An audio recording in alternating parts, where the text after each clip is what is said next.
이제 본격적으로 한번 가볼까요? 이제부터 본격적으로 가는 겁니다. 이제부터. 예, 이제부터. 예. 머리가 크면 똑똑하다. 골상학. 이거 어떻게 보십니까? 이거 굉장히 많이 든 속설이죠. 이런 얘기 많이 머리가 많았죠. 크면 똑똑하다. 머리와 관련된 속설 또 뭐 있죠? 머리에 관련된 속설. 예, 예를 들어서 뭐 어퍼 키우면 얼굴 두상이 작아진다. 맞아요. 막 돌려줘야 된다. 어퍼 키우면 작아진다. 어떻게 생각하세요, 이런 거? 일단 머리가 크면 똑똑하다는 제 친구 이제 찰면수심 씨라고 있어요. 머리가 크거든요. 똑똑해요. 오. 근데 이제 사례가 많아야지 좀 이게 좀 과학적으로 접근이 그렇죠, 되잖아요. 그렇죠. 왜냐면 경험적인 사례는 사실 네. 사람마다 다르기 때문에. 근데 매직빵님이라고 계세요. 더 커요. 아, 더 커요. 근데 치과 의사 선생님. 기본적으로 공부를 많이 하시고. 치과 의사 선생님이세요? 네, 공부 잘하셨고. 아, 훌륭하네요. 예. 더 커요. 그러니까. 그리고 철민수님 같은 경우는 맨사고. 오, 그럼 일리가 있다? 맞다. 골상학. 맞다. 요거에 대한 결론은 이제 뒤에서 제가 말씀드릴 건데. 일단은 어퍼 키우면 머리 작아진다. 이건 어떻게 생각하세요? 요거는 실제로 저 여기가 비대칭이거든요. 근데 이게 좀 삐딱하게 이렇게 아기 때 누워 있을 리가 없잖아요. 아, 애기가. 그쵸. 애기가 뭐 이렇게 자요. 애기가 하이가 뭐... 이렇게 자지. 그냥 눕힌 대로 그냥. 그쵸. 무기력하게. 그죠? 그러니까 이거는 상관이 없다. 아, 그쵸. 네. 왜냐면은 사실 이 머리 크기는 유전적으로 결정됩니다. 예, 예를 들어서 엄마 아빠가 다 큰데 애를 엎어 키운다고 해도 작아지지 않아요. 어떤 경우가 생기냐면 이런 경우 있어요. 우리 애는 잘 엎어져 있어서 두상이 예쁘게 나왔다. 그냥 어머니 아버지가 두상이 예뻐요. 그러니까 얘가 엎어져 있을 수 있는 거야. 근데 가끔 이런 분들 계세요. 엎어 키우려고 했는데 애가 자꾸 움직여서 실패했다. 이것은 애가 왜 움직였는지를 생각해 봐야 돼요. 그런 형태로 잘 수가 없는 거예요. 얘는 이미. 그걸 못 버티는 거예요. 그러니까 애가 불편한 거지. 선우가 잘못됐네요. 그렇죠. 그러니까 부모가 실수한 게 아니라 그 아이는 유전적으로 그런 머리가 되는 건데 부모가 아무리 노력을 해도 이게 엎어 키우는 정도, 중력의 힘 정도로 머리 모양을 만들어내긴 쉽지 않다. 유전자가 훨씬 세다. 그러니까 이게 그 막 뒤집어 놓고 이런 거 무의미하다. 그렇죠. 근데 방법이 있어요. 크기라는 거는 다 상대적인 거거든요. 예. 굉장히 키가 크고 팔다리가 길고 늘씬늘씬하잖아요. 그러면 얼굴이 좀 작아 보이는 형태가 있습니다. 뭐 체조를 해야 되나요? 그렇죠. 쭉쭉 그러니까 체조? 밥을 잘 먹고 뭐 운동을 많이 하고 점프를 많이 해서 팔다리가 좀 길어지면 상대적으로 얼굴이 작아 보인다. 물론 이것도 결국 유전자로 결정되는데 노력을 통해서 좀 개선할 수 있다. 이 말씀을 드리면서 골상학 가보겠습니다. 예, 1796년 오스트리아 의사인 프란츠 요제프 갈. 이분 골상이 대단하신데요? 이분 자체가 일단 에이스죠. 이런 분들을 진짜 똑똑한 머리예요. 저희 채널에서는 이런 분들을 천재로 분류를 해요. 근데 아무튼 이분이 처음에 인간의 심리적인 특성을 독립된 여러 개의 기능으로 나눌 수 있고 이게 뇌의 여러 가지 표면에 자리 잡고 있다. 이런 식의 논리를 펼치셨거든요. 예, 그리고 이제 각 부위의 크기가 그것이 발달된 정도로 만들어진다. 근데 메모리, 그럼 이제 앞부분이 좀 튀어나오는 거야. 메모리. 이런 식으로. 그래서 그 두개골의 형상이 튀어나온 걸 통해서 인간의 특성을 좀 알아낼 수 있지 않을까. 아무튼 이분은 이런 주장을 하셨어요. 뒤에서 나오겠지만 이분의 접근 방법이 나쁘진 않아요. 하지만 당시 상황적인 환경은 사실 이 부분이 올바른 결론을 도출했다고 보기는 어렵게 됐죠. 네. 뒤에 좀 설명을 드릴게요. 일단 그 다음에 슈바르츠하임이라는 분이 이제 골상학이라는 명칭을 만들어내셨습니다. 이분이. 네. 이분은 앞에 이 가엘님이랑 함께 신경계 생리와 해부와 관련된 좀 책을 내셨습니다. 이분이. 이 심리적 기능을 35가지로 분류를 하고 대뇌 표면에 이거를 다 넣었어요. 근데 재밌는 건 이 오스트리아에서 이제 콤비가 나온 거거든요. 오스트리아의 황제가 명령으로 이걸 금지시킵니다. 왜죠? 좀 이상하다는 거죠. 알았다. 황제는 이 골상학적으로 별로였어. 그럴 수도 있어. 그런 건 제가 황제 얼굴은 못 봤는데 권위가 떨어지잖아요. 그럴 수 있죠. 근데 어쨌거나 이거 자체를 황제는 조금 불만을 갖고 있었어요. 그러다 보니까 이분들이 오스트리아에서 안 먹히니까 유럽으로 가서 유럽 전역 다른 데를 돕니다. 다른 나라로. 돌면서 이제 골상학이 타당하다라는 걸 호소를 하는데 이게 결국 미국까지 전달이 되고 19세기 중엽에 유행을 했죠. 이게 생명력이 되게 끈질기네요. 아주 인기를 끌었어요. 사람들한테 이게 확 왔나 봐요. 영화 장고에서 나온다 이런 말씀하시죠. 장고에도 이게 나와요. 진짜로.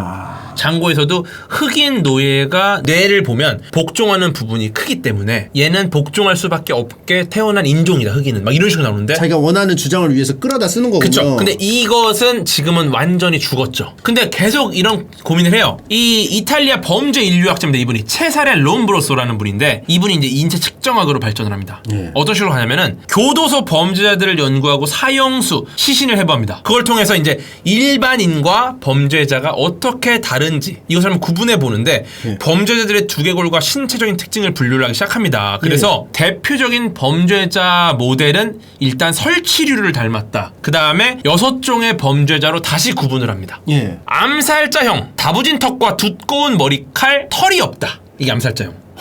그리고 예. 공격자형, 두상이 둥글고 손가락이 길다. 손가락이 짧고 이마가 좁으면서 코나 특정 신체 부위가 비정상적이다. 예, 그 다음에 방화범형은 사지가 길고 머리가 작고 몸이 예수한 편이다. 사기꾼형, 넓은 턱과 두드러진 광대뼈, 창백한 표정, 과체중의 특징. 이거 안 걸릴 수가 없겠는데요? 누구든 뭐 어디 걸릴 것 같아요. 뭐 하나 그죠? 걸리겠는데요? 예. 그죠? 그리고 소매치기형은 긴 손과 검은 머리, 채모가 없다. 이런 특징들이 있는데 사실 이것도 이렇게 구분한다고 해서 정확하게 딱 그것만 보고 범죄자다. 왜냐면 안 그런 사람들이 굉장히 많을 거거든요. 예, 그쵸. 그래서 조금 약간 편중된 연구라고 볼 수 있습니다. 어쨌든 이것도 이제 많이 죽었죠. 그래서 20세기 나치에서 과학자들이 이제 이것을 우생학으로 발전시켜서 사용합니다. 그 굉장히 나치에서는 우생학을 밀었죠. 그러니까 예. 백인족에서도 게르만족이 우수하다라는 것을 이제 이분들이 사용하는데 2차 세계대전과 함께 나치는 끝이 났고 이와 함께 우생학도 함께 끝이 났고 골상학도 함께 끝이 났고 정리가 됐어요. 근데 이게 미네소타에 가면 과학박물관에도 골상 측정기가 전시가 돼 있습니다. 과학박물관에. 예. 이 말은 뭐냐? 그렇게 인기가 많았다. 그 정도로 인기 있었다. 예, 하지만 과거에 인기가 있었을지 모르겠지만 지금은 완전히 종말을 고했습니다. 그럼 이게 맞지가 않는 거예요? 아니면 맞는데 이게 뭐 인류애적으로 안 되기 때문에 사용하면 안 되기 아니죠. 때문에 하는 거예요? 안 맞다. 안 맞다 그냥. 인류애를 떠나서 일단은 근거가 없는 낭설입니다. 예, 그래서 지금은 완전 끝났다. 혈액형 같이. 혈액형 같이. 심지어 더 심하죠. 혈액형은 성격만을 말하지만 우월하다를 말하니까. 골상학은 아예 이 인간의 우월성을 아예 보기만 해도 알 정도가 되는 거예요. 우월하다, 하등하다. 근데 사실 그렇게 구분하기에는 어렵죠. 근데 물론 이게 뭐 완전히 뭐 다른 형태로 지금은 발전을 많이 했는데 우선은 아까 나온 질문. 예. 머리가 크면 똑똑한가? 요거부터 해결하겠습니다. 예. 요게 지금 일종의 원근감이 많이 파괴가 된 사진이에요. 네. 사실 원근법적으로는 박보영 님이 훨씬 가까이 있어요. 2m 정도 가까이 있는 걸로 제가 알고 있습니다. 뒤에 계신 김태균 님이 마치 2m 더 가까이 있는 것처럼 훨씬 크게 보이죠. 그렇게 따지면 김태균 님은 엄청난 천재고 박보영 배우님은 사실 똑똑하지 않느냐? 그렇지 않거든요. 그쵸. 굉장히 똑똑하신 분이거든요. 그죠. 그러다 보니까 요거에 대한 거는 또 예시가 있습니다. 예를 들어서 코끼리나 고래 얘네들의 뇌가 인간보다 훨씬 큽니다. 그럼 똑똑하느냐? 훨씬 크고 무거운 뇌를 갖고 있어요. 코끼리와 고래가. 과연 코끼리와 고래가 우리보다 똑똑할까요? 인간보다 똑똑한 애들이 좀 있는 것 같습니다. 그거는 어떤 인간하고 비교하냐면 좀 다른데 일반적인 코끼리나 고래가 사람처럼 똑똑하진 않겠죠. 걔네가 롤을 못하잖아. 그렇죠. 만약에 정말 크고 무거워서 똑똑하다고 하면 코끼리나 고래가 지금 지구를 점령해야 돼요. 걔네들이 모여서 막 랭 돌리고 막 이러고 있어야 돼. 하지만 그들은 그냥 동물원에 있거나 바닷속에서 플랑크톤 먹고 있죠. 이 말은 뭐냐? 뇌의 크기나 무게가 지능을 결정하진 않는다라는 증거입니다. 중요한 건 뭐냐? 그럼 얘네들은 왜 지능이 떨어지는가? 요것을 비유하자면은 결국 이 크기나 무게보다는 이 하드웨어가 돌아갈 만한 충분한 에너지가 전해지는가라는 게 굉장히 중요해요. 뭐 산소랑 뭐 에너지랑 뭐 이렇게 해가지고. 네네네. 그러니까 어떤 거냐면 우리가 컴퓨터를 사요. 과거에 하드디스크가 처음 개발됐을 때는 하드디스크 무게만 900kg이었어요. 네, 초창기 자기 디스크. 근데 지금 이 핸드폰이 훨씬 가볍죠. 그리고 훨씬 성능이 좋아요. 성능이 훨씬 좋죠. 이 말은 뭐냐? 결국은 크기나 무게가 중요한 게 아니라 이 하드웨어가 얼마나 촘촘하게 짜여져 있느냐. 그리고 이 하드웨어가 돌아갈 만한 충분한 에너지를 공급할 수 있느냐. 근데 인간은 이 하드웨어가 충분히 에너지를 쓸 만큼 공급을 하고 있습니다. 우리 뇌가 쓴 에너지가 굉장히 커요. 근데 코끼리나 고래는 여전히 뇌보다 다른 장기의 에너지를 많이 씁니다. 코끼리도 하루 종일 씹고 있잖아. 맞아요. 계속 막 뭐 먹어요. 계속. 그쵸? 한도 끝 없이. 그 먹는 거 소화시키는데 많은 에너지를 쓰고 뇌로 많이 안 가요. 근데 우리는 소화기관이 훨씬 더 간편하게 소화시켜요. 왜냐면 다 조리해서 위에서 먹거든 지금. 그럼 뭐 생풀 먹고 안 그러잖아요. 그쵸. 그래서 많은 잉여 에너지를 뇌로 쓸 수 있고 그렇기 때문에 인간이 똑똑해질 수 있었다. 그래서 골상학의 기본 전제는 굉장히 좋은 접근이다. 왜냐면 뇌의 부분들이 다른 기능을 하고 있다라는 거는 지금 우리가 이제 통상적으로 다 알잖아요. 예. 뭐 연수가 뭐라고 대뇌의 어느 부분이 뭐라고 다 알거든요 지금은. 예. 근데 저 당시에 접근은 좋았는데 저 당시엔 기술이 없어. 머리 표면만 봅니다. 그러니까 뭐 튀어나온 뭐 뼈 생김새만. 구조에 해부를 해볼 수밖에 없고. 하지만 지금은 과학기술이 발전해서 MRI를 통해서 이 뇌 속을 봅니다. 단층 촬영을 해요. 이제는 어떻게 됐냐? 이제 뇌의 부분들이 어떨 때 활성화되느냐, 어떤 자극을 줬을 때 뭐 활성화돼, 이걸 다 알기 때문에 전제는 리즈너블했으나 결론은 그 당시 기술로는 도달하기 힘들었다. 하지만 지금은 도달해서 이제 우리가 뇌를 굉장히 과학적으로 연구하고 있다. 아내를 봐서 이것도 보고 저것도 보고 다 해서 해야 되는 정보가 너무 적다 보니까 그쵸. 그 코끼리 다리만 만지고 아 코끼리는 이렇게 생겼다 뭐 이런 식으로 이렇게 좀 맞아요. 잘못된 결론이 나온 그쵸. 거네요. 아, 또 MRI가 기가 막힌 장비입니다. MRI도 또 우주 탐사도 나온 건데 MRI로 세면 또 시간이 또 길어지니까 또 MRI는 또 MRI 편에 MRI 편에서 예. 알겠습니다. 편이 되게 많네요. 지금 나온 예. 것만 한 편이 한 10편이 넘겠네요. 지금 다음이 다우징 로드거든요. 네. 이거 마비노기에서 나오거든요. 아, 요거 가야 되죠. 예. 요거 제가 또 유사가 월드컵에서 굉장히 재밌게 봤거든요. 예. 네. 이 혼자 고군분투하는 모습을 보니까 예. 약간 좀 마음이 좀 편들어주고 싶었는데, 예. 요거 어떻게 생각하셔요, 요거 다우징 이게 로드? 왜냐면 얘가 자동으로 움직이거든요. 나는 가만히 있어요. 이거를. 근데 얘가 막 해서 찾아요. 그쵸, 근데 그쵸, 가면 실제로 있어요. 아, 그 실제로 미군 출신의 그 어떤 유튜버분이 이렇게 했는데 동전 많이 찾아요. 야, 그러니까 이것이 왜 나왔는가, 그리고 실제로 그럼 그들은 어떻게 찾는가, 이런 거 궁금하지 않습니까? 예.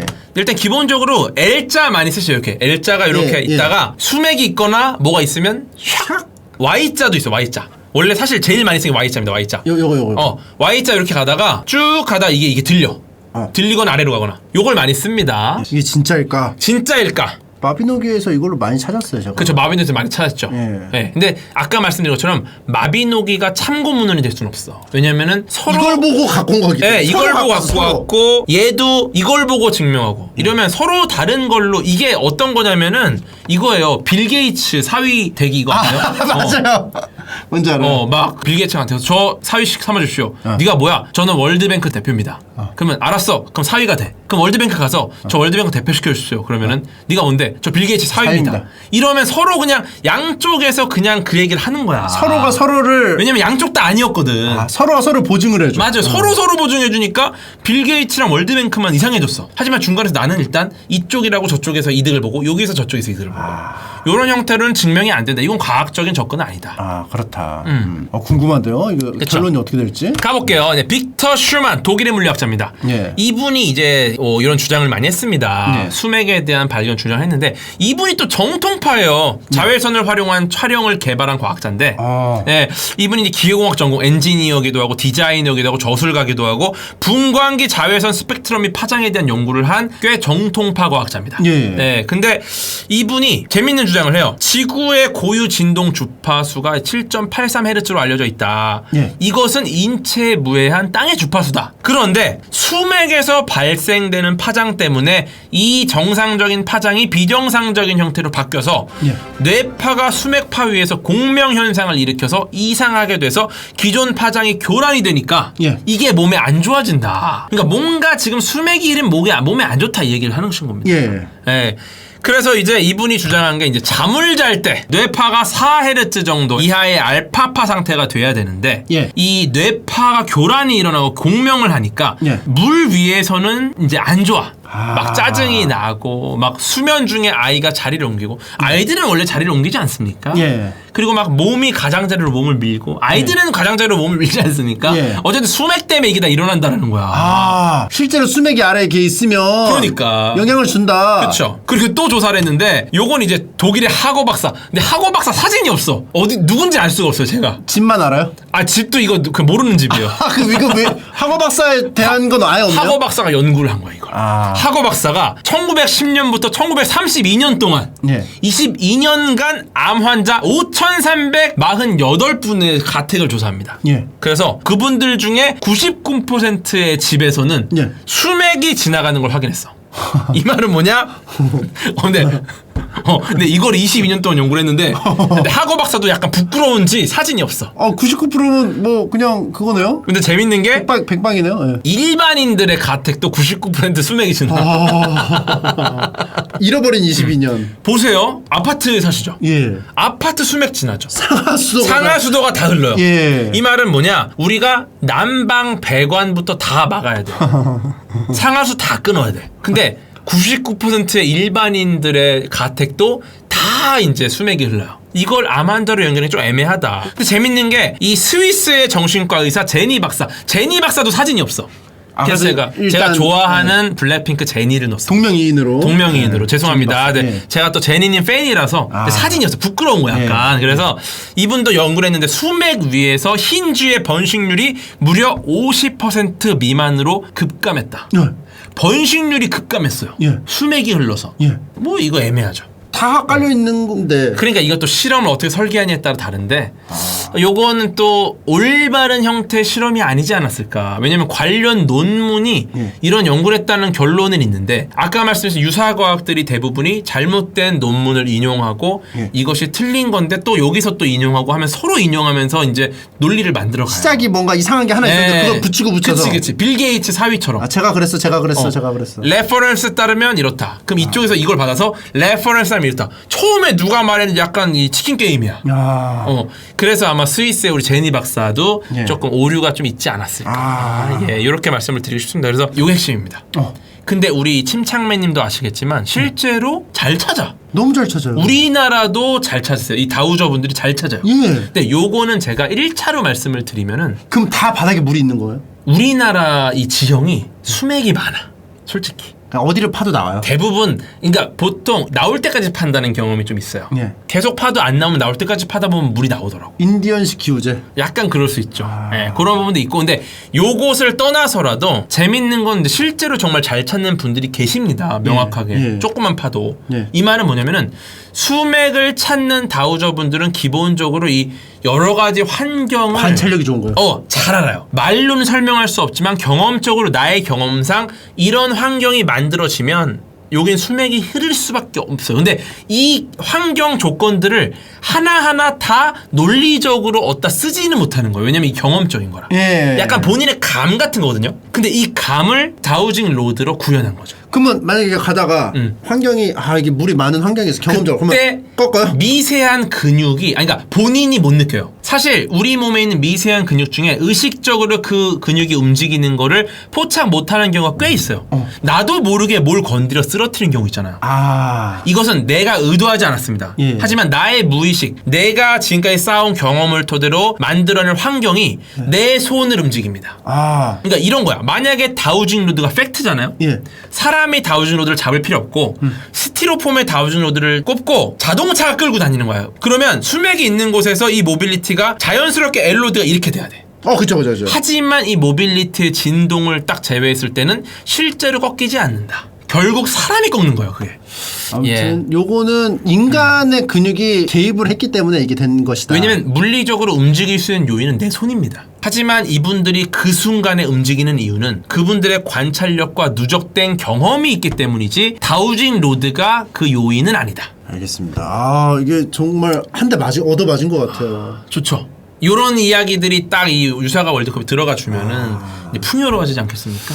그러니까요. 다우징 로드가 없었다니. 근데 좀 괜찮으세요? 좀 이게 피곤해 보이시지? 저요? 괜찮으세요? 저는 항상 피곤합니다. 그래요? 요런 정보들은 어떻게 하시는 거죠? 계속 찾아봐요. 계속 늘 공부하고 늘 고민하고 늘 찾아보고 늘 이제 훌륭한 과학자들이 정말 많이 계시고요. 저는 이제 그분들의 연구 내용을 대중에게 쉽고 재미있게 전달하는 역할을 하고 특히나 제 주변에 양님, 공진님을 비롯한 수많은 훌륭한 과학자들 이분들께 좋은 이야기를 많이 듣습니다. 또 제가 안물안궁이라는 얘기가 있어요. 안물안궁 굉장히 좋은 표현이죠. 안 물어보고 안 궁금한 해도 그 이야기를 해준다면 유익하다라는 표현입니다. 그래요? 안 물어보고 안 궁금하지만 그 이야기를 들으면 유익하다. 근데 안물, 안궁, 들류. 여기에 이제 추가로 노잼까지. 안물, 안궁, 들류, 노잼. 노잼. 알아가는 재미가 있다. 노. 요게 사실 제가 처음 과학방송할 때 채팅창에 다른 거 안 올라오고 수백 명의 분들이 노잼만 쳐. 그래서 그때 제가 결심했죠. 아, 이분들은 결국 알아가는 재미, 노잼이라는 뜻을 갖고 계시구나. 예. 그때도 그래서 그 말 할 때도 노잼이라고 하죠. 그 말조차 노잼이야.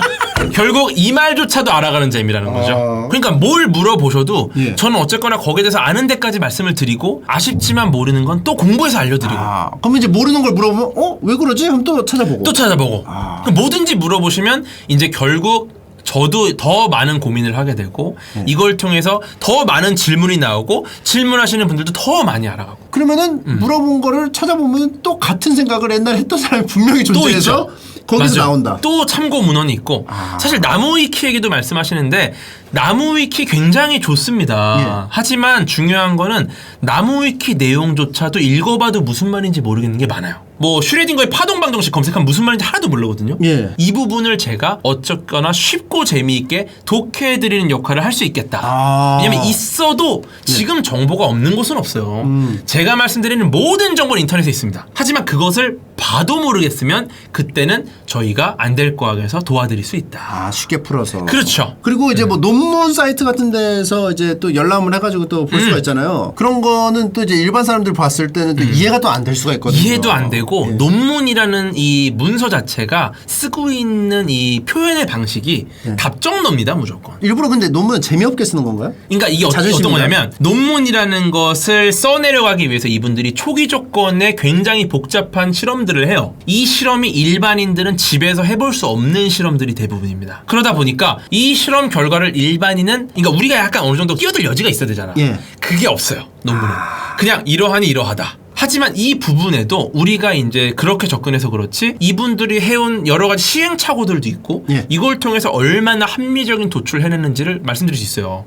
과학자들을 어떻게 보면 지금 이 방송이나 미디어들에서 저는 제일 아쉬운 게 과학자가 너무 척척박사로 나와. 모든 걸 다 알고 있는. 무엇이든 물어보세요. 물어보면 답해주고. 근데 사실 이런 식의 콘텐츠로 소비되는 캐릭터는 너무 오래됐어요. 과학자들이 모든 걸 알고 있는 게 아닙니다. 항상 의심하는 집단입니다. 세상의 모든 것을 의심해요. 의심병자. 그쵸. 어떻게 보면 그래서 침착맨님이 저는 굉장히 과학자 성향을 갖고 있다고 생각하는 게 쉽게 받아들이지 않아요. 그리고 과학자들의 멋짐은 어디 있냐면 가장 과학자들이 의심하는 부분은 자기 자신의 연구 결과입니다.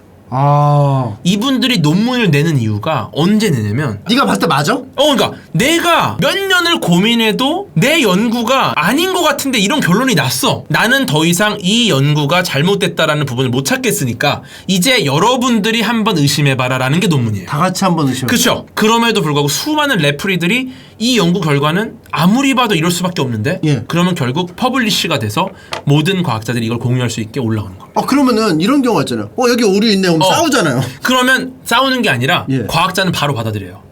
오케이. 리즈너블한 반박이다. 후속 연구가 그래서 나오죠.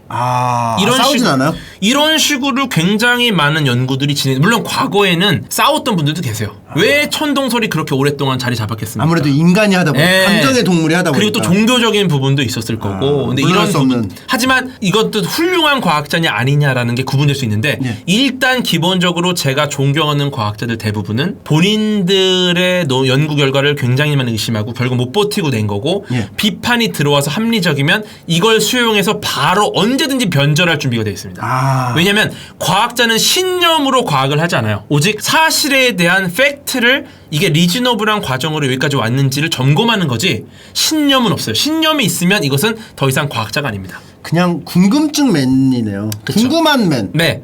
언제든 변절할 수 있고 언제든 비판을 받아들일 수 있고 내가 틀릴수록 행복해요. 틀렸어? 와 이거 너무 재밌다. 해피. 또 연구할 때 바로 해피. 만약에 이게 맞췄다 증명됐다 이제 완전하게 결말이 지어졌다 좌절합니다. 이게 끝이야? 이게 겨우 이거야? 겨우 이게 다야? 허망해. 겨우 이것 때문에 여기까지 그리고 마약에 손대는 거야? 아니 마약은 손 안 떼죠. 그러니까 저는 이제 예를 들어서 이제 다음 팟에서 방송을 했어요. 아프리카 궁금한데? 호기심, 과학적 접근. 그럴 수 있죠. 그리고 트위치 궁금한데? 과학적 접근. 언제든 변절할 수 있다. 이것이야말로 과학자들의 기본이다. 알겠습니다. 좋습니다. 계속 가보죠. 저는 예. 뭐 에너지가 넘치기 때문에. 네. 아 저는 너무 재밌습니다. 아 그래요? 근데 항상 피곤할 뿐이지. 아 너무 좋아요. 네. 자 예. 다음으로 가시죠. 다음 강령술 갑니다.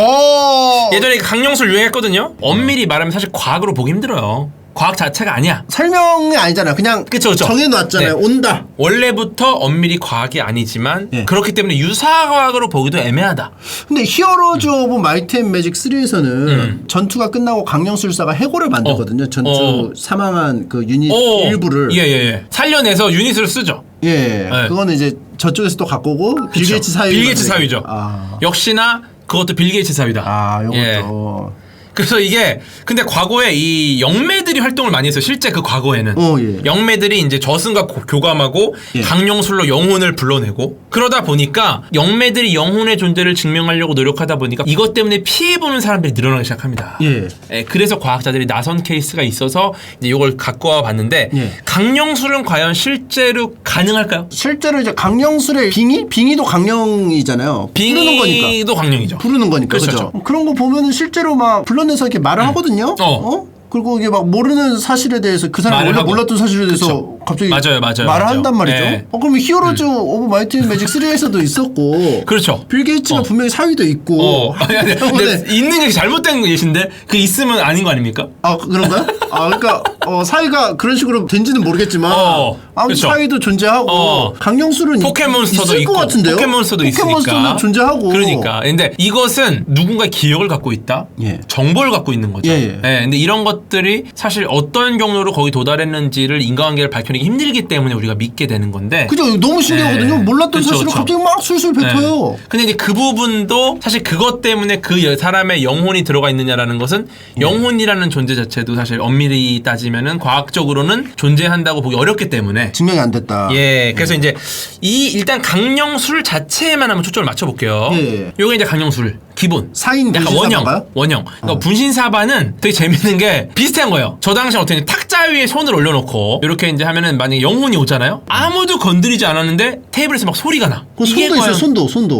저거는 이제 심령사진인데 심령사진 같은 경우도 그 빈도로 보면 지금같이 모든 사람이 디지털 카메라를 갖고 다니는 시절에는 예. 심령사진이 나타나는 빈도가 훨씬 늘어야 되는데 지금은 거의 없어요. 지금 나오는 심령사진 대부분이 과거 필름 카메라 시절의 사진입니다. 왜냐? 필름 카메라는 인화하는 과정에서 겹쳤구나 막. 겹쳐지면서 묻어요. 근데 디지털 카메라는 원리 자체가 전혀 다르기 때문에 그죠. 이 포톤을 이 받는 형태거든요. CCD가. 예.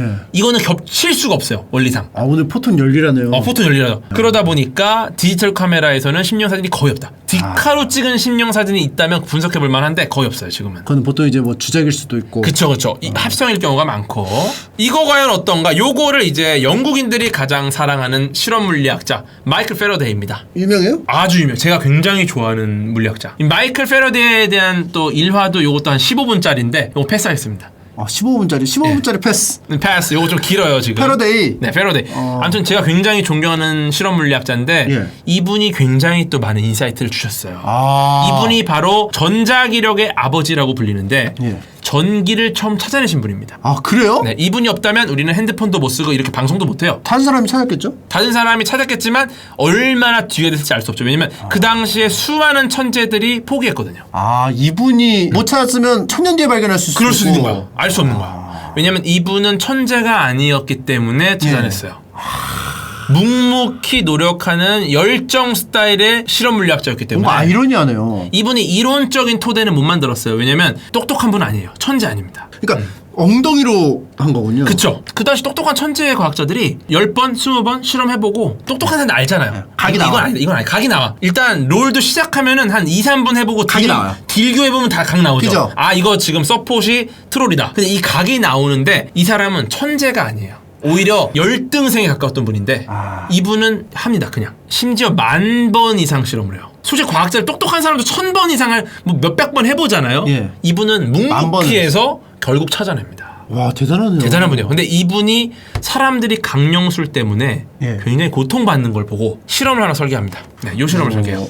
뭘까요? 네, 요게 테이블에 손을 올려놔요. 그 다음에 이 영매들이 이제 영혼을 불러오면 예. 나는 손을 움직이지 않았는데 테이블이 쓰러지거나 뭔가가 움직인다는 거잖아. 예. 그래서 이게 어떤 실험이냐면 테이블에 손을 조금이라도 움직이면 이 손의 움직임을 증폭시키는 장치입니다. 아. 그래서 조금이라도 손을 움직이면 건초 더미가 우르르 쓰러져.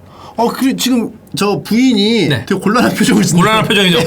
못 움직인다고? 그러니까 되게 재밌는 게 이 실험 장비에 앉은 모든 영매들은 이상하게 이날따라 영혼이 안 와. 정색하고 있어요 지금. 그렇죠. 그리고 만약에 영혼이 오잖아요. 예. 건초 더미가 막 쓰러져. 그러니까 무조건 테이블을 움직인 건 네 손이다라는 걸 패러데이가 증명합니다. 완전 예. 패러데이다. 건초 더미가 쓰러지지 않고 영혼이 온 영매는 아무도 없었다. 좀 다음으로 한번 볼까요? 예, 좋습니다. 근데 이게 끝이에요. 끝이요? 네, 그래서 중요한 건 이거는 끝났어. 강령술은 여기서 끝났어. 근데 해결. 다른 류의 해결. 강령술 있잖아요. 예, 분신사바 한번 해보시면은 예. 두 사람이 손을 잡죠. 예. 결국 연필을 움직이는 건 누구죠? 두 사람입니다. 그죠? 이거를 한번 실험해보면 좋아요. 예를 들어 두 명의 솔로를 분신사바를 시켜요. 이 중에 누가 먼저 여자친구가 생길 것인가 하면은 힘싸움입니다. 예, 서로 자기 이름 쪽으로 가요. 이상하게 치열해요. 왜냐? 두 사람이 움직이는 거라서. 귀신은 무관하다. 귀신이 굉장히 억울하겠죠. 이렇게 말씀드리면서. 알겠습니다. 피라미드 파워. 예. 이거 뭔지 알아요. 피라미드 이거 안 했으면 뭐 안 썩는다. 맞아요. 그거죠? 맞아요. 예. 요게 이제 7대 불가사에도 속해 있죠, 피라미드가. 그쵸? 예, 이게 굉장히 멋지죠. 근데 피라미드가 이집트에만 있을까요? 피라미드가 되게 세계 곳곳에 있습니다. 맞아요. 예. 어쨌거나 뭐 중국에도 있고 뭐 중앙아메리카도 있고 굉장히 다양한 곳에 피라미드가 있는데 예. 뭐 요게 이제 피라미드잖아요. 예. 근데 요런 모양이 아니라 이제 약간 요런 형태도 있는 거야. 맞아요. 요게 이제 고구려 장수왕릉인데 요것도 이제 피라미드 일종이거든요. 장수왕의 피라미드. 근데 우리가 이걸 보고 놀라는 이유가 야 어떻게 이런 걸 만들지 그 당시에 예. 너무 대단해. 그리고 갑자기 띵 나오니까 이게 너무 신기한 거야. 사실 그렇지 않다. 그냥 패러데이처럼 묵묵하게 했을 뿐인데. 묵묵하게 했다. 그리고 심지어 다양한 변종들이 있다라는 말은 무슨 말이냐면 예. 피라미드 형태는 끊임없이 나라별로 개량이 됐을 것이다. 음모론자들이 말씀하시는 것처럼 외계인이 딱 지었다. 이렇게 보긴 힘들다는 겁니다. 이게. 예, 왜냐면 이 피라미드에 대한 약간 경외감, 예. 존경심 이런 것 때문에 이게 우리의 존재를 초월한 어떤 외계인이 만들지 않았을까라는 게 나오는 건데 예. 실제로 인간들의 노력과 공과 건축 기술의 개량과 그들의 열정, 선조들의 투혼이 들어갔다. 근데 목소리가 좀 갈라지는데요? 괜찮으세요? 목소리는 원래 갈라져요. 그래요? 예, 왜냐면 처음에 안 그러신 것 같은데? 피곤하시면 여기까지 하고 하셔도 됩니다.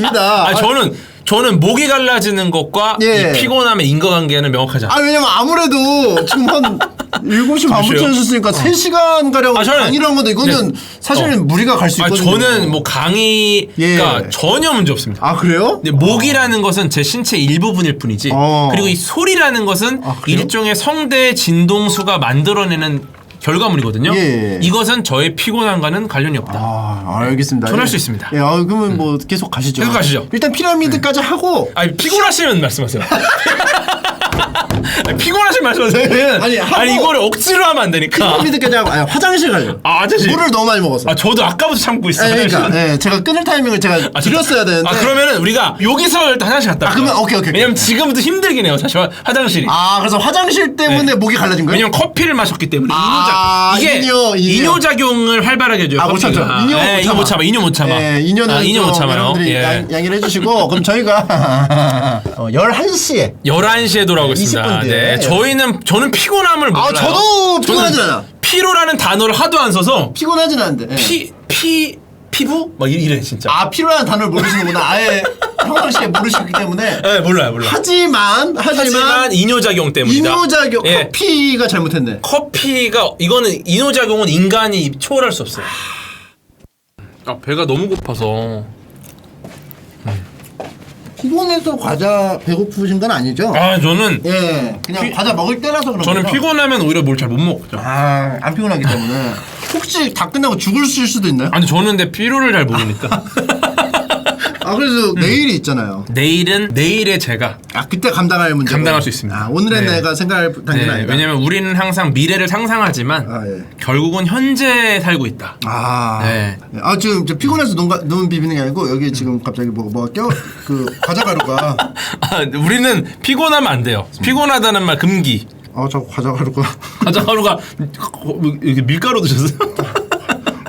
과자 가루를 한번 비벼셔서 계속 들어가시는 것 같은데. 그런가 봐요. 그러니까.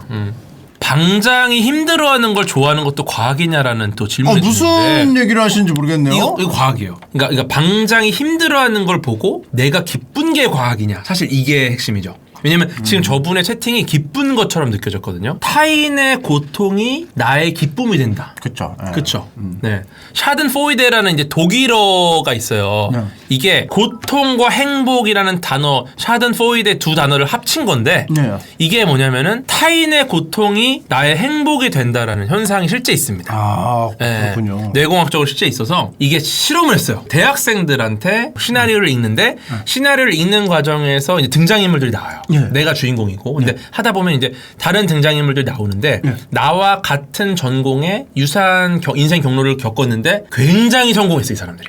그러면은 보는 사람이 이거를 시나리오를 읽은 것만으로도 이 사람이 굉장히 괴롭고 우울해지고 불행해지고 타인의 기쁨이 나의 불행이 되고 반대로 이제 타인의 고통은 나의 행복이 되고 그래서 타인이 고통을 받을수록 나는 행복해지지만 타인이 잘 될수록 나는 이제 배가 아파다. 사촌이 땅을 사면 배 아프다도 이렇게 연결이 조상의 되거든요. 과학. 네, 연결이 되는데 근데 실제로 그렇다. 자, 다음 거 보겠습니다. 아까 그 좋습니다. 피라미드를 예, 피라미드. 하다가 말았어요. 네, 어쨌거나 이 피라미드에 대한 경외심 때문에 외계인이 만든 게 아닐까가 나왔지만 예. 그렇지 않다. 어. 네, 그렇지 않다. 근데 중요한 거는 이 경외심이 낳은 무시무시한 일이 있어요. 오, 뭐죠? 피라미드 자체가 외계인이 만든 게 아닐까 하다 보니까 네. 이거 너무 경외롭잖아. 예. 여기에는 무언가 우리가 모르는 힘이 있다. 그게 바로 피라미드.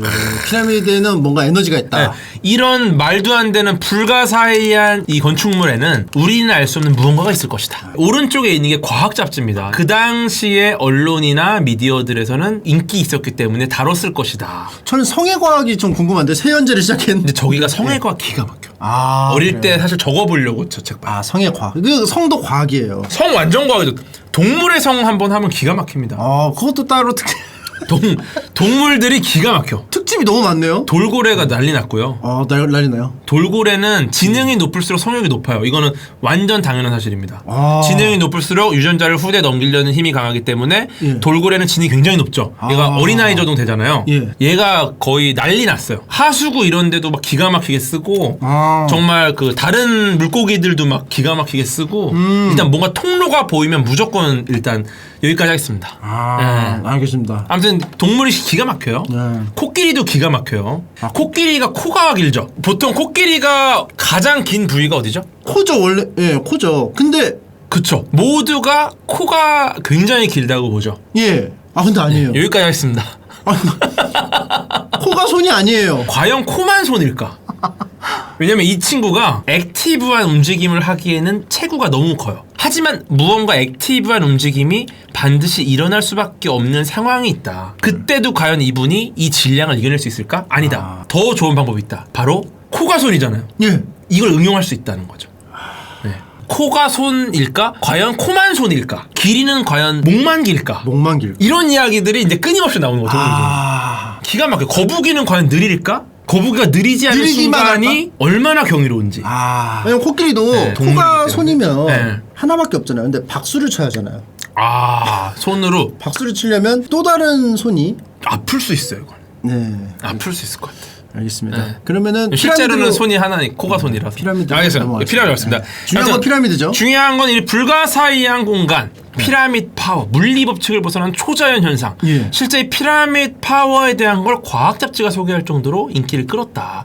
그만큼 이 시대상을 반영한다라는 거죠. 그래서 이 피라미드 안에서 다양한 효과가 나타나는데 저 피라미드라는 형태의 구조물이 에너지를 모은다는 겁니다. 면도날을 안에다가. 피라미드 형태 구조물을 만들고 3분의 1쯤에 면도날을 놓으면 면도날의 날이 새 것처럼 재생된다. 근데 동서남북 이걸 지켜야 되나요? 재단처럼 이것까지는 저도 방향도 모르겠는데. 야. 왜 동서남북을 써놨죠? 그러니까요. 근데 이게 키트도 있어요. 키트. 이게 피라밋을 열고 들어갔더니 미라가 저기서 발견이 됐는데 네. 일종의 저 위치에 가면은 뭐 시체를 놔도 썩지를 않고. 네, 그 미라 상태가 된다. 그렇죠. 근데 이거는 사실 미라를 처리하는 여러 가지 방식들이 있었던 거거든요. 네. 근데 이렇게 나와버리니까 집에서 사람들이 면도날을 저기다 놓고 면도날이 재생되는지를 보고 이런 일들이 벌어졌다는 거죠. 근데 이게 자신 있게 냈다는 거는 재생이 됐기 때문에 낸 거 아닌가요? 이게 체코에서는 특허를 냈어요. 이 피라밋 파워를 이용해서 면도날을 재생하는. 예, 효과가 있었나요? 그러니까 이거 특허까지 나왔는데 이거 대박 아닙니까? 효과가 있으니까 특허가 나온 거 아니에요? 예. 사람들이 그렇게 생각하잖아. 특허가 나왔다라는 것은 효과가 있으니까. 빌 게이츠 사이구나. 다음 보시면요. 요게 이제 차량용 인간 팔이 끈끈이라는 특허입니다. 네, 요게 2016년 5월에 구글이 낸 특허인데요. 이게 무슨 특허냐면 구글의 자율주행 자동차가 사람을 쳤을 때 사람이 저기서 튀어나가거나 바닥으로 깔려서 추가 부상되는 걸 방지하고자 하지 마라. 사람이 붙어버려 그냥. 붙어버려라. 여기가 제일 안전해. 여기가 제일 안전해. 근데 안전하진 않죠. 이거 말이 됩니까? 근데 궤도님이 길을 가고 있는데 구글에서 개발한 차량이 불운하게도 궤도님을 받았어요. 근데 끈끈이 발동. 수치심으로 죽을 수도 있어요. 아니 근데 수치심이 없어도 전 끈끈이가 있고 없고를 떠나서 일단은 죽죠. 이게 2차 사고를 방지한다고 하지만 일단 맞은 순간 이 충격량이 장난 아니라서. 그리고 날아가야지 이게 대굴대굴 굴러야지 이게 좀 그런 부분도 있을 수 있어요. 있잖아요. 네, 저거는 거의 직격탄일 수도 있죠. 그냥 제대로 모아서 그냥 팡 때린 거잖아, 그죠? 근데 특허를 냈다. 이 말은 뭐냐면은 우리가 특허에 대해서 갖고 있는 고정관념이 있어요. 특허를 낸 기술은 굉장히 유용하고 이것은 검증됐을 거고 당연히 아주 과학적일 것이다. 근데 그렇잖아요. 특허라는 게 뭐냐면 누군가 떠올린 유일한 생각에 주는 겁니다. 유니크한 생각. 그게 유일하기만 하면 돼. 과거에 차량용 인간 끈끈이를 아무도 안 만들었으면 이제 특허인 거예요. 그러니까 이게 유일한 생각이라 그래. 과거에 이런 거 안 해서. 근데 이런 거 안 하겠지. 그러니까 이런 거란 거야. 특허를 체코에서 냈다고 해도 이게 면도날이 재생되느냐? 이건 또 다른 얘기다. 그래서 이제 외계인이 만든 거다라는 얘기부터 시작된 거야. 다 이게. 그래갖고 그러다 보니까 뭔가 특별하다 해서 나온 게 이 피라미드 파워된 유사과학인데 이게 이 구조 자체가 에너지를 어떻게 하거나 이런 경우는 불가능합니다. 인삼인가요? 어디요? 인삼밭인가요? 저 왜 있어요? 뒤에 저거 아마 태양광 패널 같아요. 태양과 가까운 곳에서 에너지를 저렇게 모으는 게 아닐까. 태양 에너지가 일단 기본이거든요. 그러니까 지구 아니에요? 지구 아닐 수도 있습니다. 알겠습니다. 그냥 지구에 이런 친구 없으니까. 그 옷을 안 입고 다니잖아요. 이러면 이제 바로 잡혀가니까. 그러니까 좀 입었으면 좋겠어요. 외계인은 이게 벗고 다닐 정도로 자신감 있는 것도 아닌데 몸이. 또 문화적 상대성 같은 게 있기 때문에 뭐 이쪽 문화에서는 괜찮은 걸 수도 있습니다. 약간 소매치기형 같기도 하고. 자, 그래서 구조로 무언가를 에너지를 바꾼다 이거는 좀 애매한데 사실 이 와이파이 같은 경우는 와이파이를 세우는 각도에 따라서 전자기파가 더 멀리 나갈 수 있는 이런 건 있어요. 이 정도가 이제 구조로 가능한 거지. 근데 이것 때문에 면도날이 되지는 않는다. 또 이제 약간 히트 상품, 유사과학계 히트 상품입니다. 상품 요거는 또 고전 명작, 약간 젤다의 전설 같은 그렇죠. 느낌이에요. 네, 사실 명작이죠, 명작. 유사과학의 젤다의 전설, 마스터피스. 약간 디아블로 같은 느낌. 너무 훌륭한 건데 요거 한번 가볼게요. 뉴스에도 나왔습니다. 괴담이 어떤 괴담들 있죠? 제가 본 거는 인생을 비관해서 모여서 선풍 키고 다 누워서 자살 기도를 했는데 실패했다는 걸 봤어요. 다음에 발견됐다. 왜냐면 뭐 남겨놓고 가출을 했거든요. 그러니까 가족들이 찾을 거 아니에요. 선풍기 낀 채로 해서 발견이 됐다. 그런 걸 본 거 얼핏 들은 거예요. 이게 근데 되게 여러 가지 많습니다. 이게 선풍기를 켜놓고 방문을 닫으면 질식한다. 막 바람을 날려보내서 산소를. 막 산소가 다 없어지는 거. 산소를 없애. 이 방을 진공 상태로 만드는 거죠. 우리가 진공 챔버 같은 거 보면 진공 상태로 만들려면 굉장히 고생을 하거든요. 선풍기 한 대만 있으면 방이 진공 상태가 돼. 그 진공 상태 굳이 만들 필요 없이 과학의 혁명. 갖다 놓으면 되고. 과학의 혁명. 그쵸. 이게 있고 그 다음에 운 좋게 방문을 열고 자도 저체온증이 온다. 저체온증 어떻게 피해? 이건 가는 거야 그냥. 그죠. 계속 차가워지니까. 그 다음에 혹시나 선풍기를 얼굴에 대고 켜놓고 잔다. 질식. 왜냐? 선풍기 바람이 너무 세니까. 산소를 다 날려보내. 산소가 우리 몸으로 못 오는 거야. 요걸 하나하나 좀 가볼게요. 일단은 선풍기를 틀고 문을 닫으면 진공 상태가 된다. 요거 제가 질문 하나 드리겠습니다. 요게 에어컨인데 에어컨이 방까지 저희 집 아니에요. 저희 집 아니에요. 저희 집 아니에요. 저희 집 방마다 에어컨 있습니다. 너무 자택 냄새가 나서. 저희 집 방마다 에어컨 있어. 저희 시원해. 근데 이게 어떤 식이냐면 우리 아이가 공부하니까 공부방으로 시원한 바람을 보내줘. 근데 이게 어떤 포인트냐면은 우리가 방에서 에어컨을 켤 때 창문 엽니까 닫습니까? 닫아놓죠. 왜 닫죠? 에어컨 바람 자꾸 새 나가니까. 전기세 나가니까. 근데 에어컨의 구조를 잘 보시면은 에어컨 안에 선풍기가 들어가 있어요. 실제 얘가 냉매를 만들어내고 바람을 쏘는 건 스크류 형태 선풍기입니다. 그쵸. 그쵸. 이 말은 뭐냐? 왜 똑같은 선풍기인데 에어컨 안에 있는 선풍기를 켰을 때는 창문과 문을 닫고 일반 선풍기를 켰을 때는 창문과 문을 닫으면 죽느냐? 에어컨 켰을 때도 그럼 창문과 문 닫으면 죽어야 돼요. 진공 상태 돼서. 그쵸. 하지만 누구도 죽지 않아. 여기서부터 일단 오류입니다. 네. 또 그렇게 접근하니까 또 그러니까. 명료해지네요. 네, 깔끔하죠. 네, 그렇죠. 네, 아무도 안 죽어. 저 비닐 안에 들어가도 안 죽어요. 이 안에 들어가도 안 죽어요. 그 다음에 저체온증. 예. 웨이팅 박. 예, 요거 되게 재밌는 게 네. 우리 몸이 굉장히 좋은 체온 유지 시스템을 갖고 있습니다. 이미. 근데 저체온증으로 죽기 위한 요인이 우리 몸의 체온이 8도 이상 떨어져야 돼요. 근데 만약에 선풍기만으로 우리 몸의 체온이 8도 이상 떨어진다? 에어컨은 개발될 필요가 없습니다. 선풍기만으로도 더위를 날 수 있어요. 그냥 선풍기를 트는 순간 한겨울이야. 에어컨을 왜 개발했을까? 그렇죠. 그러니까 괜찮다. 알겠습니다. 다음 이제 예. 호흡 쪽으로 가야 되는데요. 네. 요거는 바람이 너무 세서 숨을 못 쉴 정도의 바람이 당연히 있을 수 있습니다. 그러면 우리가 질식해서 죽어요. 맞아요. 이게 어느 정도냐면 우리가 횡격막이라는 부위가 있습니다. 예. 얘가 이제 공기 흐름을 못 버텨서 횡격막에 숨을 못 쉴 정도로 이제 제한을 당하는 거야. 예. 근데 이게 어느 정도라면은 저 비행기의 제트 엔진 정도 바람을 입에다 대야 돼요. 지금 요거 그쵸. 요거를 앞에다 대야 네네네. 돼요? 그러니까 이 말은 뭐냐면 만약에 선풍기가 내가 숨을 못 쉬고 횡격막을 이겨낼 정도의 바람을 내 얼굴로 쏜다? 제가 문제가 아니라 선풍기가 이미 하늘을 날아. 왜냐면 제트 엔진이거든. 예. 얘가 이미 하늘을 날아가고 있습니다. 제트 엔진 개발할 필요가 없다. 필요가 없다. 선풍기가 이미 하늘을 난다. 근데 둘리에 나와요. 둘리에서 그러니까 둘리는- 선풍기를 타고 아프리카로 가요. 근데 둘리는 빌 게이츠 사위지 않습니까 또? 사이가 몇 명이야? 빌 게이츠는? 이게 많으니까 괜찮아요. 이게 많으니까 딸부잣집이네요. 무한하게 가도 돼요. 예. 어차피 사위들한테 대충 두당 한 20억씩만 줘도 뭐 넉넉히 나옵니다. 사위들이. 되게 예. 짜네요, 빌 게이츠. 20억밖에 안 준. 좀 적은 것 같지만 인간이 일생 동안 쓰는 돈이 16억 정도밖에 안 되기 때문에 20억이면은 4억 남아요. 인플레 감안해야지, 인플레. 인플레를 감안해서. 예. 그래서 4억 남으니까. 4억 남으니까. 네, 4억 남으니까. 오케이. 알아서 투자하라고 하고. 그러면 요거. 물론 이게 집값 이런 건 포함 안 되고요. 인간이 일생 동안 생활비, 쓰는 돈. 좋습니다. 좋습니다. 이게 다 이제 논파가 하나씩 다 됐어요. 다 돼요 지금. 다 됩니다. 그러니까 에어컨 외계바람, 예. 제트 엔진 외계바람. 하지만 실제로 문제가 있는 건 있다. 그러니까 선풍기가 마냥 괜찮은 건 아니에요. 그렇지. 왜냐면은 이 속설이 왜 나왔는가를 우리는 또 짚어가야 되는 거야. 만약에 막 우습고 넘어갈 건 아니군요. 그렇죠. 이게 어떤 거냐면 근데 사실 이거는 선풍기나 부채나 다 똑같아. 이거를 자꾸 바람을 쏘이잖아요. 코 점막이 굉장히 건조해집니다. 증발해서. 이 말은 뭐냐? 점막이 상하기가 쉽고 건조해지면 이제 균이 침투하기가 쉽고 그쵸. 상처도 잘 나고 예. 결국은 우리가 면역력이 바이러스에 취약해지고 면역력이 안 좋아지죠. 예. 그러니까 만약에 선풍기를 많이 쐰다면 얼굴 쪽보단 다리 쪽이 낫고 그다음에 이제 코를 좀 촉촉하게 해줘야 되니까 물도 많이 드시고 예. 왜냐면 기관지도 건조해지거든요. 예. 우리가 기관지가 건조한 게 굉장히 안 좋아요. 겨울철에 감기를 잘 걸리는 이유가 사실상 기관지가 건조한 게 제일 큽니다. 네. 맞아요. 예. 왜냐면 바이러스가 우리 몸에 못 들어와요. 기본적으로. 네. 우리 몸의 피부가 너무 완벽한 철통방어거든요. 네. 여기 코로나가 막 붙어도 절대 못 들어와. 피부가 있으니까. 예. 어디로 들어오느냐? 기관지로. 이쪽으로. 왜냐면은 기관지는 상처가 정말 잘 나거든요. 상처가 나면 거기는 무조건 빈틈입니다. 저는 궁금한 게 있는데요. 의사 선생님들이 그래서 뭐 감기 걸렸다 하면 물을 많이 먹어라. 네. 그래서 저는 물 많이 마셔라 할 때 의심을 했어요. 과학자로서.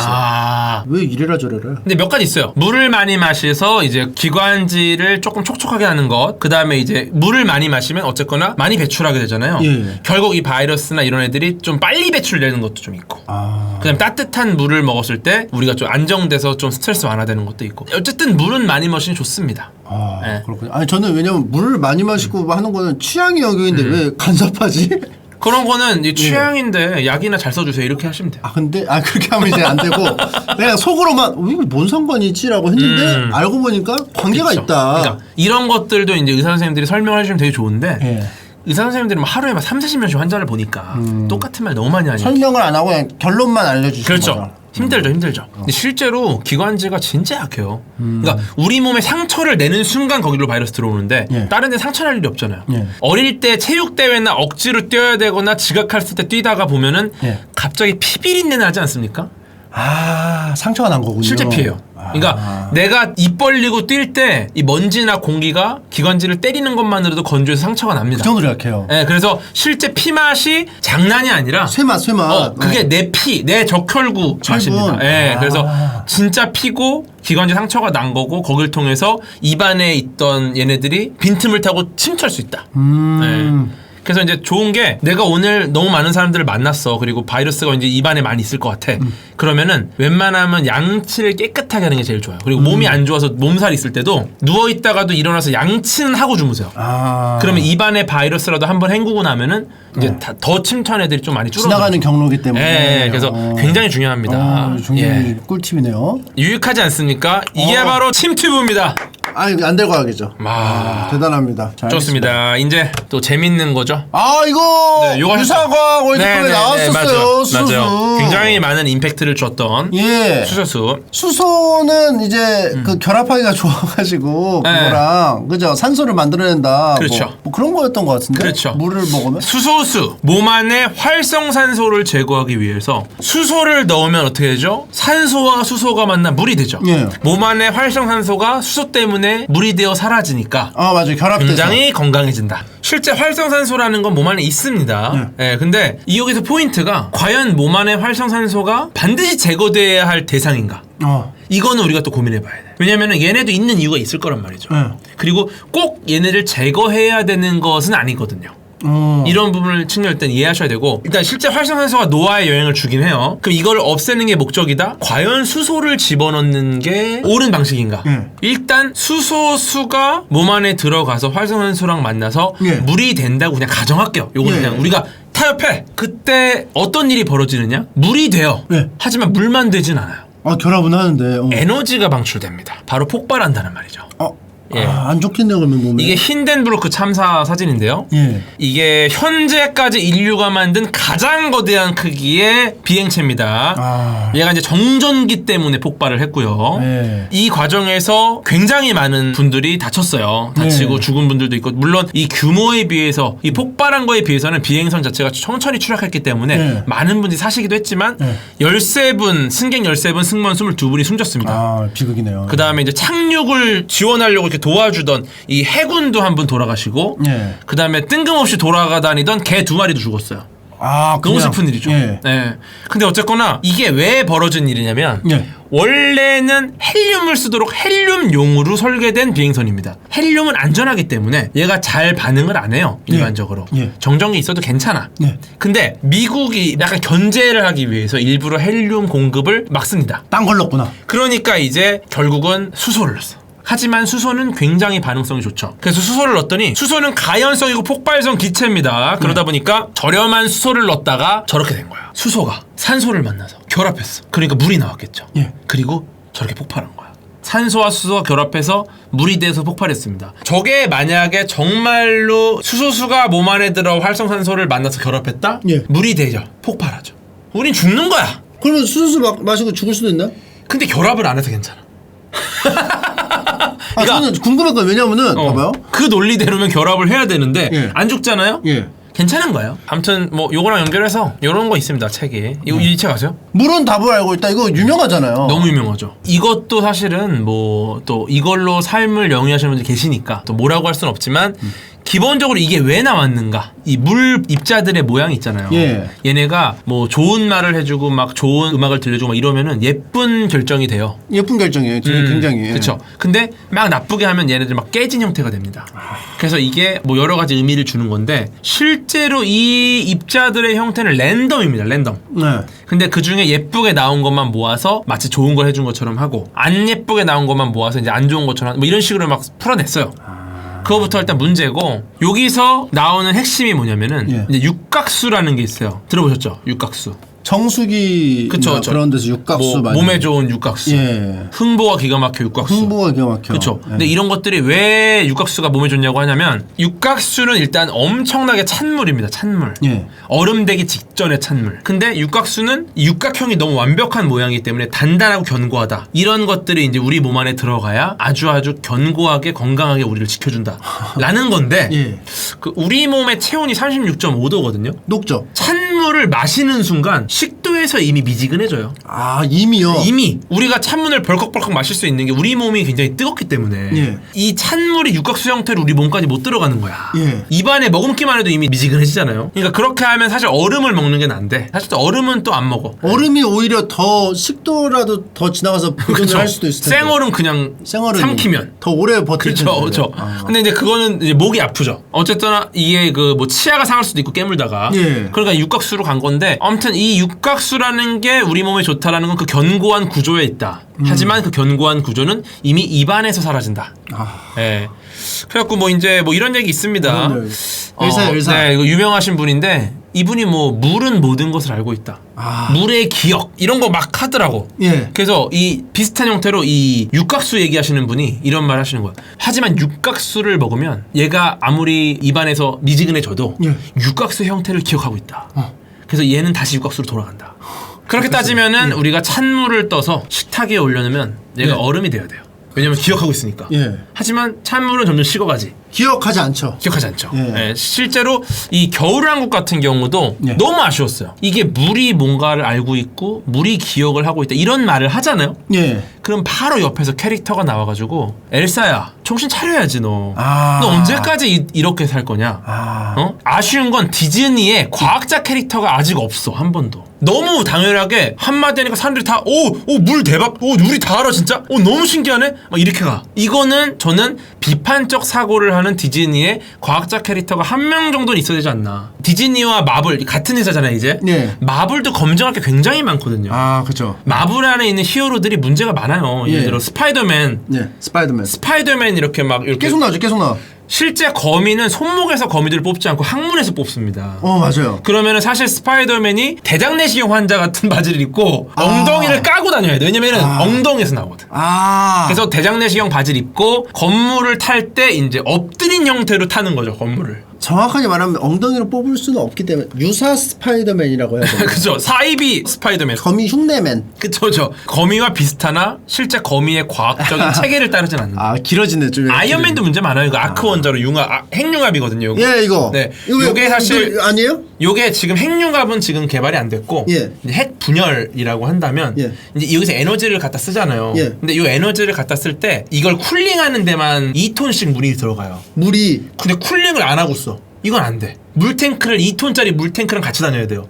에너지 쓸 때마다 쿨링 해줘야 돼요. 안 그러면 고장 나요 이거.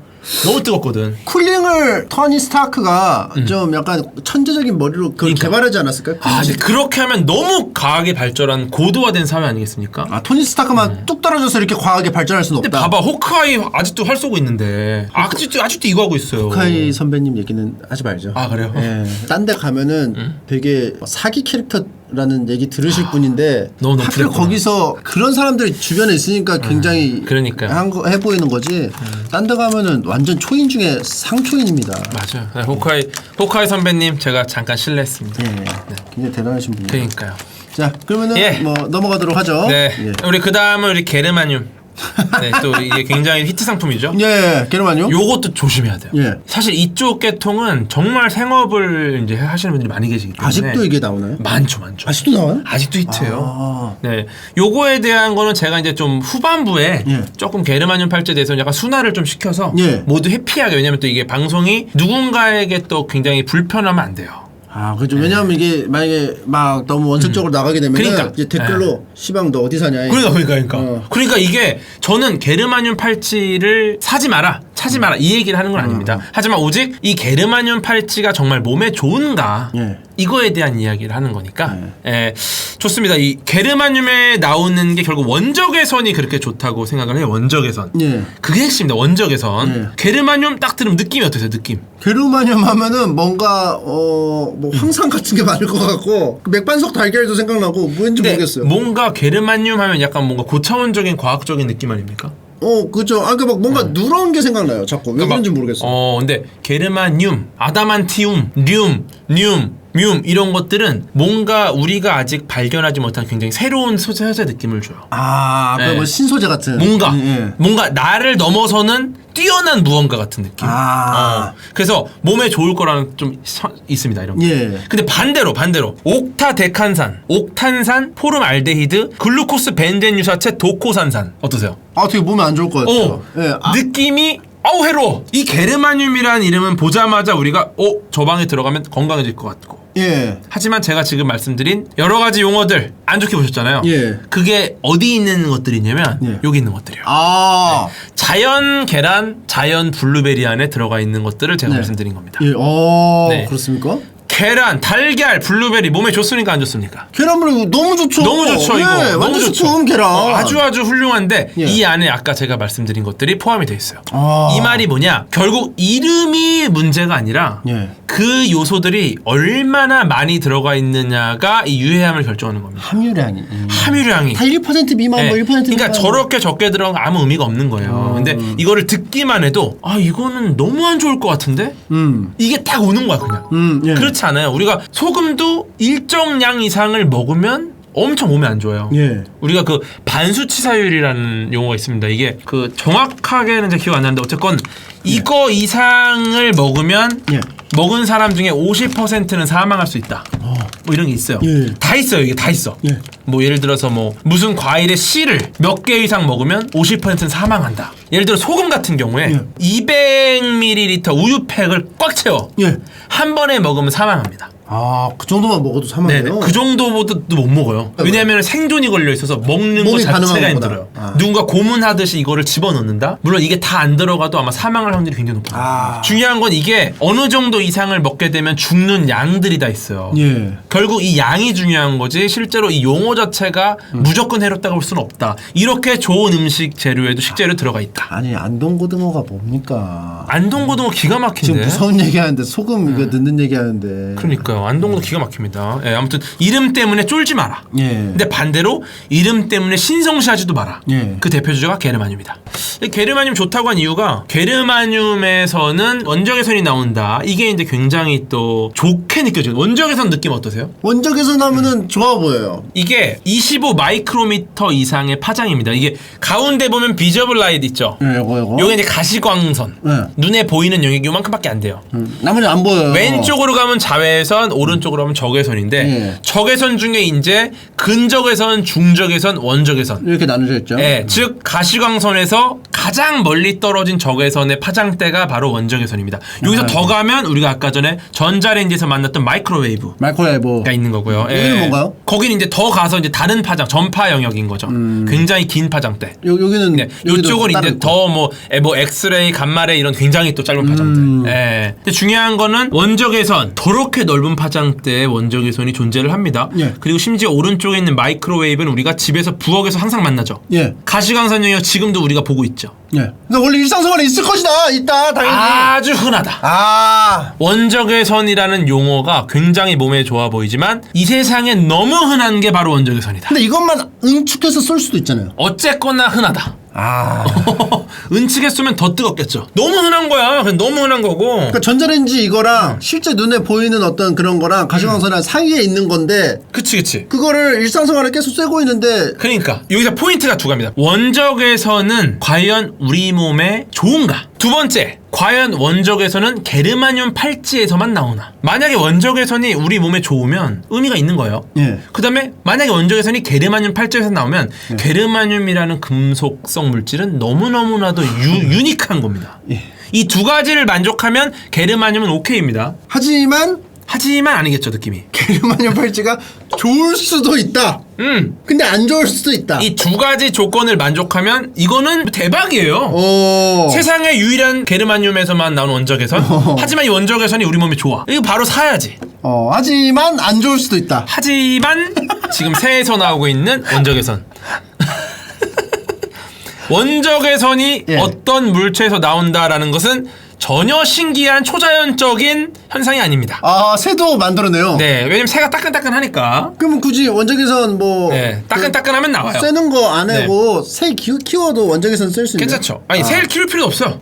그냥 우리 몸에서 나오고. 아, 그래요? 그 따끈따끈한 돌덩어리에서 나오고. 아. 일단은 온도가 높은 모든 물체에서는 적외선이 나옵니다. 맥반석 오징어 그냥 굽는 거 구경만 해도 기가 막혀. 구경만 해도 막 쓰면 맥반석 오징어 먹으면서 막 원적외선 쎄. 고속도로 휴게소에서 기가 막혀. 네, 기가 막히고. 예. 그리고 출근길, 퇴근길. 여기도 있어요. 여러분은 이미 원적외선을 받고 있어. 둘러싸여있네요. 자동차로부터 받고 있어. 야, 차돌 짬뽕에서도 나와. 차돌 짬뽕도 뜨끈뜨끈하니까 방금 만든 거는 원적외선 나올 수도 있죠. 아, 그래서 그 최민수 씨가 그 과다로즈에서 원적외선 아닙니다. 네, 그러니까 이게 만약에 게르마늄 같은 특정한 물질에서만 나온다고 하면은 이제 이건 인정인데 예. 그게 아니다. 굉장히 많은 곳에 원적외선이 나오고 있고 원적외선이 게르마늄에서만 나온다라고 믿는 건 이거는 잘못됐다. 이거 이렇게 홍보하면 안 된다. 그러니까 원적외선은 뭐 좋지도 나쁘지도 않은 그냥 원적외선이다. 그냥 원적외선이다. 그냥 뭐 흔하다. 그냥 있는 거다. 그렇죠. 그럼 이제 원적외선이 우리 몸에 정말 좋은가? 네, 이거 고민해볼 수 있죠. 원적외선의 역할이 우리 몸의 체온을 올려주고 체온이 높아지면 혈액순환이 잘 되고 면역력이 높아진다라는 이야기가 있습니다. 감기 걸리면 올라가잖아요. 그러니까 이미 침착맨님의 요 멘트가 끝낸 거예요 지금 이 말을. 그럼 면역력이 좋은 상태가 됐는데 아픈 거네요? 아니, 잘 보세요. 이게 인과관계가 순서가 바뀌었어.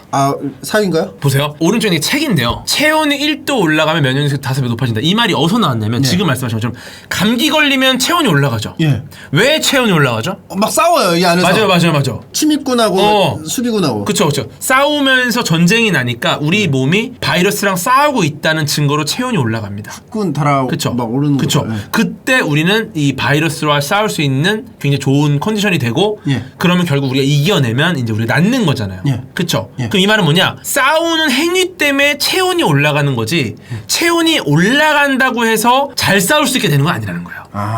그러니까 인과가 잘못된 거야. 네. 우리가 바이러스와 싸우기 때문에 체온이 올라가는 거지 체온이 올라가기 때문에 우리가 바이러스와 싸울 수 있게 된다라는 건 인과를 뒤집은 거라는 거죠. 근데 만약에 몸이 뜨거우면은 이 안에 수비군들이 뭐 더 잘 싸운다는 뭐 실험은 없어요? 아니죠. 싸우기 때문에 체온이 올라가는 거예요. 근데 이제 뭐 올린 상태에서 이게 활발하게 움직인다는 그런 실험이나 뭐 이런 거 요거는 없어요? 우리가 실험할 필요도 없어요. 다음 장을 보여드릴게요.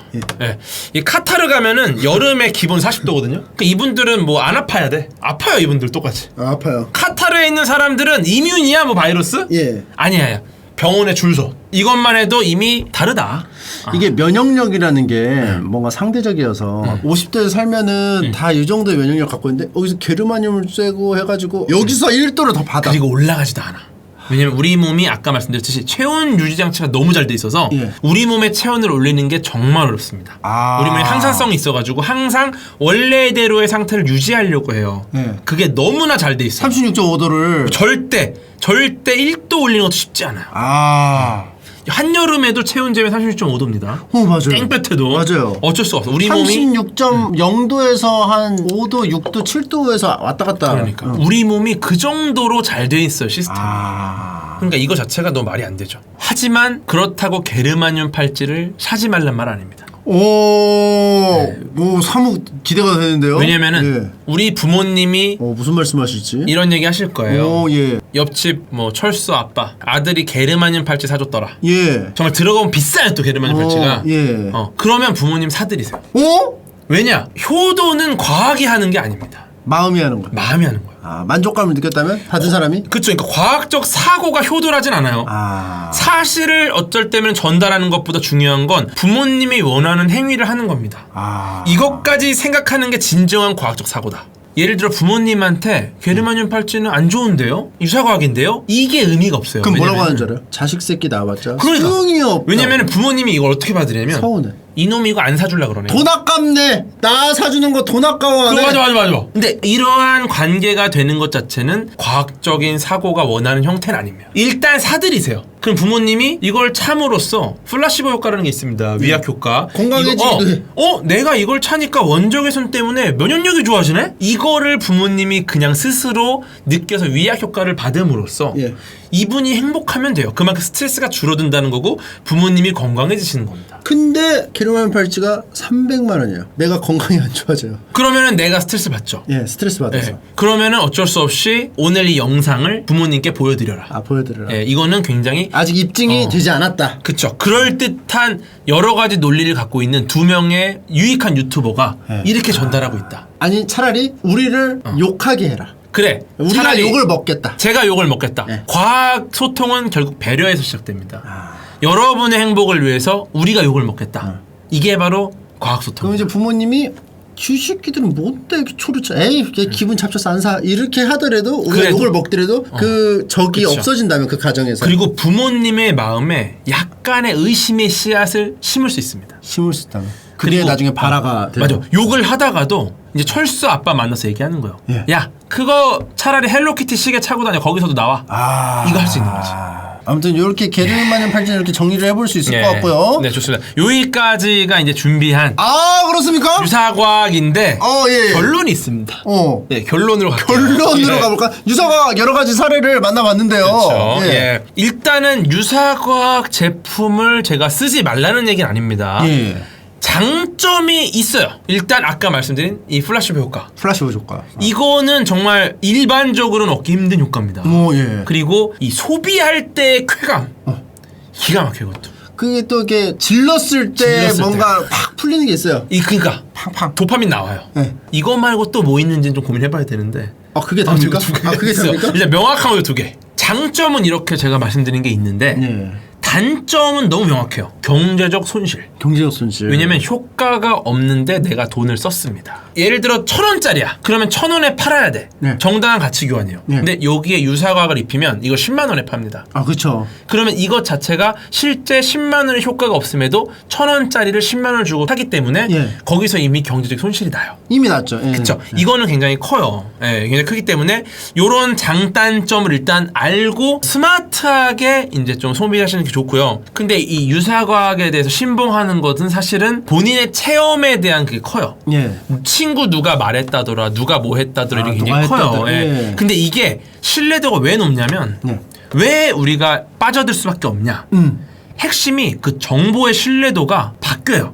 예를 들어 제가 그냥 침착맨님께 말씀을 드려요. 예. 구찌 의자가 이거 너무 싸게 샀는데 옆에서 계속 믿겨지세요? 또 안 믿겨지죠. 안 믿겨지죠? 예. 근데 제가 이제 침착맨님이 없어 이 자리에. 근데 예를 들어 우리 펄님이 계셔. 펄님한테 야, 저 구찌 의자 사실은 저거 한 2-3천 줘야 되는데 진짜 싸게 샀다. 근데 이거를 침착맨님이 엿들은 거죠. 그러면 제가 직접 말씀드리는 것보다 엿듣는 정보의 신뢰도가 훨씬 올라갑니다. 바람제비가 있었을 때. 그러니까 이거를 내가 스스로 직접 채굴한 정보라고 생각을 하면은 이 정보는 너무 가치가 있는 거예요. 근데 유사과학 관련된 정보 대부분이 다 본인이 직접 어디서 얻어온 경우가 많아요. 그러니까 신뢰도가 너무 높아지는 거야. 심지어 이걸 이용하기도 합니다. 구찌 의자? 2,000에 팔아야지. 이거를 엿들으면 큰일 나는 거예요. 700? 저 의자는 제가 볼 때 당근마켓에서 배송비만 대고 가져가라 해야 될 것 같은데. 근데 구찌 의자가 건강에 좋다는 게 아직 입증이 되지 않았다. 그렇죠. 안 좋다는 것도 입증이 되지 않았다. 예. 그러니까 저게 사실 배송비도 꽤 나올 것 같거든요. 네, 그렇죠. 그러니까 이게 쉽지 않습니다. 쉽지 않다. 중요한 거는 이런 거를 이 유사과학을 이용해서 피해를 주시는 분들이 교묘하게 이용하기도 합니다. 타고 하는 거야. 예를 들어서 이거를 직접적인 정보로 제공하는 게 아니라 댓글로다가 계속 정보를 남긴다든지 그런 경우가 되게 많아요. 막 써보니까 너무 좋아요. 근데 그 댓글조차도 실제 이 마케팅의 일종의 경우가 굉장히 많고요. 아. 그러니까 이런 것들을 알고 있으면 우리가 이 댓글도 비판적으로 보고 의심의 눈을 보는 거야. 이런 게 굉장히 중요한 거고요. 의심병. 그리고 유사과학은 우리에게 굉장한 인지 부조화를 해소해주는 측면이 있어요. 결국은 유사과학을 신봉하는 행위조차도 과학이라는 겁니다. 오. 예, 이게 이해가 잘 안 되는 것들, 해석이 잘 안 되는 것들에 대해서 불안함이 있어요. 근데 유사과학은 이거를 명쾌하고 간단하게 설명해버려요. 근데 과학자가 봤을 때는 이 설명 자체가 아예 의미가 없고 말도 안 되는 소리인데 이런 측면에서 과학자와 유사과학자의 싸움에서 지금은 유사과학자가 완전히 승리했죠. 과학자들 대부분은 이거를 굳이 과학이 설명을 해줘야 돼? 라고 생각해서 아예 관심을 꺼요. 근데 그 사이에 얼토당토 안 하다고 그쵸. 생각해서. 근데 그 사이에 유사과학자들은 끊임없이 논문을 내고 논리를 펼쳐서 계속 빌 게이츠 사위를 만들어냈습니다. 그러니까 과학자들이 좀 더 전문적으로 얘기를 해야 돼요. 그래서 저 같은 경우도 조금 더 노력해서 양질의 정보를 똑같은 수준으로 제공하기 위해서 노력을 해야 되고. 하지만 이제 과학자가 그렇게 확실하게 입장 표명하면 아따 너 어디 사냐. 그러니까 이거의 무서움도 있잖아요. 그러니까 우리가 장점도 이렇게 해줘야지. 이게 소비의 쾌감. 쾌감. 그리고 이 플라시보 효과.